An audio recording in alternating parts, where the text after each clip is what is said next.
வணக்கம். இன்றைக்கி நம்ம பார்க்க போகிற கோவில் சிதம்பரத்துக்கு பக்கத்தில் இருக்கிற நகராமலை அப்படிங்கிற கிராமத்தில் இருக்கிற அகஸ்தீஸ்வரர் கோவில்.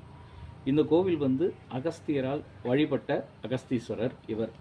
இந்த கோவில் என்ன சிறப்பு அப்படின்னு கேட்டிங்கன்னா, சிதம்பரத்துக்கு வர்ற அகஸ்தியர் தில்லை நடராஜரை வழிபட்டுட்டு வெள்ளாற்றங்கரை ஓரமாக போகிறார்.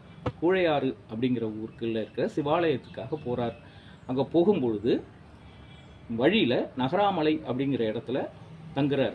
அங்கே தங்கிட்டு காலை பொழுது விடியும் போது பார்த்தீங்கன்னா, அந்த மணலில் லிங்கத்தோட பானம் மட்டும் ஒரு இடத்துல தெரியுது அகஸ்தியரோட கண்ணுக்கு. அந்த அகஸ்தியர் எடுக்கிறார். அந்த அகஸ்தியர் அந்த லிங்கத்தை எடுத்து பார்க்கும்போது ஒரு பிரம்மாண்டமான ஒரு லிங்கம் அந்த இடத்துல. அதை வச்சு அவர் பூஜை பண்ணுறார்.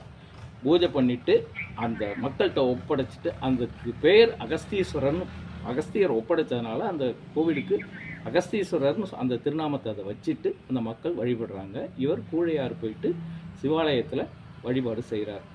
அகஸ்தியர் ஸ்தாபிதம் பண்ண கோவில், அகஸ்தியர் வழிபட்ட கோவில்கள் பல இருக்கிறது.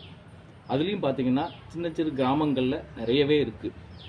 அதில் மிக முக்கியமான கோவில் இந்த நகராமலை அகஸ்தீஸ்வரர் கோவில். இங்கே பார்த்திங்கன்னா குடும்ப பிரச்சனைகள் எதுவாக இருந்தாலும் சரி, பிரதோஷ தினங்களில் இங்கே போயிட்டு நீங்கள் வழிபாடு பண்ணிங்கன்னா உங்கள் குடும்ப பிரச்சனைகள் அனைத்துமே நல்லபடியாக தீருது. அது மட்டும் இல்லை, கல்வி, கடன் பிரச்சனை எல்லாத்துக்குமே ஒரு வழிபாட்டு தலமாகவும் இந்த தலம் இருக்குது.